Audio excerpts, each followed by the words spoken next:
This is David Thomas here, and this is Unit 3 of my MACME in Creative and Media Education. And I'm introducing Martin Outhwaite from the Creative Industries Department, Head of Music. Is it Head of Music?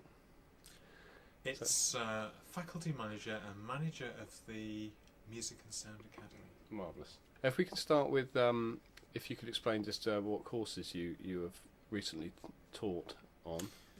Well, I've taught on a range of courses from level 2 up to foundation degree level, and that's typically included composing and listening for first diploma, which is some practical work and some classroom-based activities.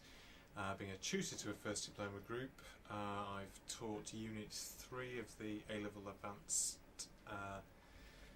Studies course, which involves history and analysis, mainly of music village ensemble, which is classical based.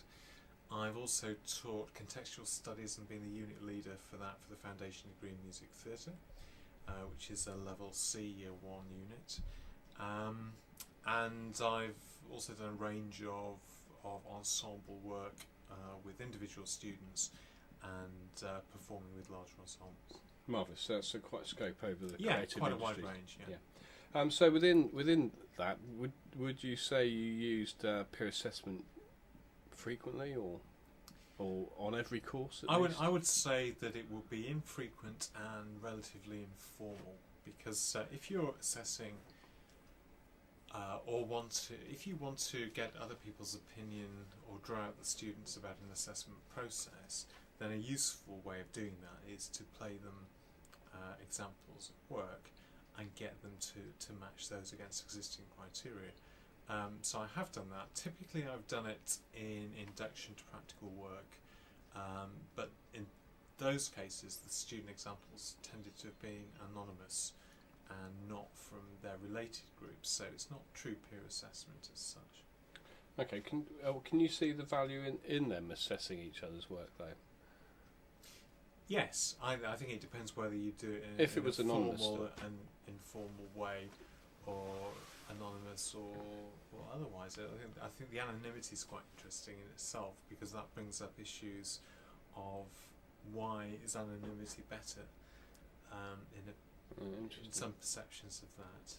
Can you see the link between the students assessing each other's work to a set of criteria and thus enabling them to understand the criteria? Yes, I can see. I think that's quite a logical way of approaching it. Also, for some students, they may find that their fellow student views have more currency, because particularly in an area which is culturally specific, like music, which is also to some degree for some styles age specific, then that could well be that students might perceive that the people who are doing the assessing are actually a little bit old and past it, and perhaps don't truly understand the nature of the style, whereas this is quite true of some, obviously with it being music, it's quite subjective as to what is good or not. Yeah. So by asking a group of 20 students whether they think it's good or not. What you'll normally always get, if you ask an open question about the quality of a performance to a group of students, you'll get a subjective, not an objective response. And the issue generally is that criteria are objective and not as subjective. So peer assessment offers us the chance to give summative assessment without too much extra workload on the would you perceive peer assessment to be an increase in workload, particularly as a paper-based do you find it time consuming? I think it would depend how you organised it and how it was integrated into your working methodology, and I think that will be different for all staff. I think if you're using anything that's web-based, then you sometimes introduce an extra degree of complexity because people have to manage a program, and also you could on occasion find that access is a problem to appropriate IT resources. Yeah, because obviously you would need the access at the point of assessing, otherwise you kind of defeat the objective. You have to fill out a form and then transfer it. Yeah. So I think that's an issue. Those kind of things are going to be much more readily accessible when we have a centralised site in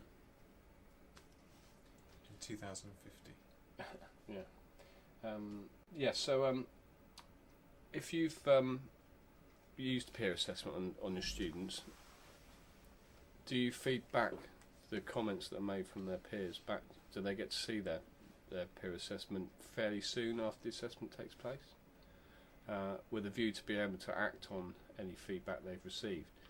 The idea being that if this is summative assessment within the lifetime of an assignment, they can use that feedback to re-evaluate what they're doing and improve in the context of how the group are perceiving the criteria. I think if you're talking about peer assessment in that format, then the feedback needs to be crucial. Well, it's crucial, so that there isn't much delay, so that those comments can be acted on. I think I've used it in a much more informal way, in the sense that we've tended to feed back verbally to students in situ quite often after performances. That's certainly the how I see it across the creative industries. It's used fairly informally at present and not really used as part of the strategy that's within learning, and therefore I don't think it's really we're getting the benefits that it can offer.